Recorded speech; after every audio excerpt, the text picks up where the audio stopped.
తెలుసు ఇందిరమ్మ కమిటీలో లేని సర్పంచులను వారు పెడతారంట ఇప్పుడున్న వాళ్ళందరినీ కూడా ఎక్కడ కూడా ఓన్లీ కాంగ్రెస్ సభ్యులు తప్ప వేరే వాళ్ళు ఉన్నది వాస్తవము కానీ పదే పదే మళ్ళీ అబద్ధాలు చెప్పడం కరెక్ట్ కాదు వారు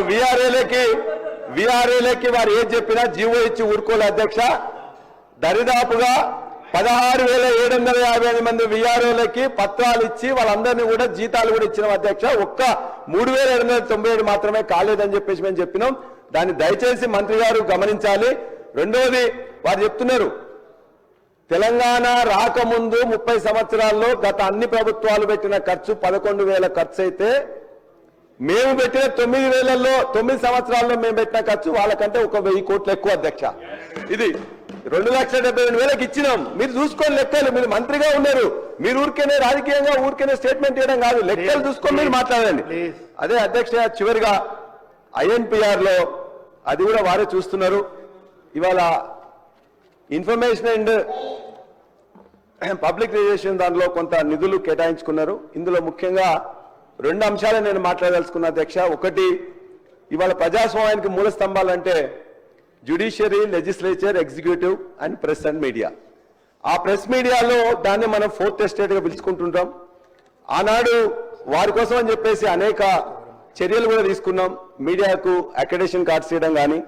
ఇవాళ 2022-24లో అత్యధికంగా దేశంలో ఎక్కడ లేని విధంగా 23,600 మందికి అక్రెడిటేషన్ కార్డ్స్ ఇచ్చిన అధ్యక్ష ఇవాళ అక్రెడిటేషన్ కార్డ్స్ కోసం పోతే సంఘాలను చూసి ఇవ్వాలని చెప్పేసి అంటున్నారు ఇవాళ జర్నలిస్టులు ఎవరు అని చెప్పేసి ప్రశ్నిస్తున్నారు జర్నలిస్టులు ఎవరు ఎట్లా ఉండాలని చెప్పేసి ఇప్పటిదాకా చేంజ్ అయింది అధ్యక్ష అనేక మంది రిటైర్ అయిపోయిన తర్వాత వాళ్ళే ఒక వెబ్ ఛానల్లో లేకపోతే యూట్యూబ్ పెట్టుకుంటున్నారు కొంతమంది యాజమాన్యం మీద నచ్చకనో లేకపోతే తన యొక్క అనుభవాన్ని ఇంకా బాగా చెప్పుకోవడానికి కోసమో వాళ్ళందరూ కూడా ఈ చట్ట ప్రకారం ఏ ఒక్క అక్రెడిటేషన్ అవసరం లేదు కానీ మీరిచ్చే అక్రెడిటేషన్ లో ఇప్పటి వరకు ఏమి ఇవ్వకుండానే ఈ యొక్క జర్నలిస్టులకు మేమేదో వ్యతిరేక విధంగా చెప్తున్నారు మా కేటీఆర్ గారు ఆనాడు కేసీఆర్ గారు ఆ భూమి తీసుకొచ్చిన తర్వాత వాళ్ళకి కావాల్సిన భూమిని సుప్రీంకోర్టులో ఉంటే అత్యంత అనుభవజ్ఞులైన లాయర్స్ ను పెట్టడమే కాకుండా ముఖ్యమంత్రి గారు ఇన్వాల్వ్ కావడం అది అందరూ కూడా దాన్ని తీసుకొని పోతున్నారు అంటే మొత్తం కూడా ఆక్రమణలకు గురవుతుందని చెప్పేసి అంటే ఆనాడు MAD మినిస్టర్ గా ఉన్న కేటీఆర్ గారు దాన్ని మొత్తం కూడా రక్షించారు కాబట్టి దయచేసి దాన్ని ఏ విధంగానే చేసి మొన్న మీరు రవీంద్ర భారతిలో ఇస్తున్నట్టు మేము తీసుకొచ్చినా మేము అలకేట్ చేసినా దాన్ని మీరు ఇస్తున్నట్టు చేసిండ్రు సంతోషం మరలా అది నిలుపుదల జరిగింది కాబట్టి దాన్ని ఇమ్మీడియట్ గా ఇచ్చేయడానికి చర్యలు తీసుకోవాలి ఇంకొక అంశం అధ్యక్ష మీరు చేస్తున్న పని 1,00,000 కోట్లు 1 కోటి రూపాయలు 2 కోట్లు వర్క్ చేసి మీరు ఒకటి పెట్టారు ఏంటి రాజీవ్ సివిల్ సర్వీసెస్ అని చెప్పేసి రాజీవ్ గాంధీ సివిల్స్ అభయహస్తం అని చెప్పేసి పెట్టాను 400 మందికి 1,00,000 రూపాయలు రూపిస్తామని చెప్పి పెట్టాను అంటే ఎంత అవుతుంది అధ్యక్ష 4 కోట్లు అవుతుంది కానీ మీరు చేసిన ప్రచారం ఎంత అధ్యక్ష 40 కోట్ల ప్రచారం చేసిండ్రు 40 కోట్ల ప్రచారం అవుట్డోర్ చూసినా ఎలక్ట్రానిక్ చూసినా ప్రింట్ మీడియా చూసినా ఏ పేపర్లో చూసినా పేపర్ మొత్తంలో కూడా మేము 1,00,000 రూపాయలు ఇస్తున్నాం 1,00,000 రూపాయలు ఇస్తున్నాం అని ఇచ్చింది 4 కోట్లు 40 కోట్ల ప్రచారం జరిగింది ఇది సరైంది కాదు అధ్యక్ష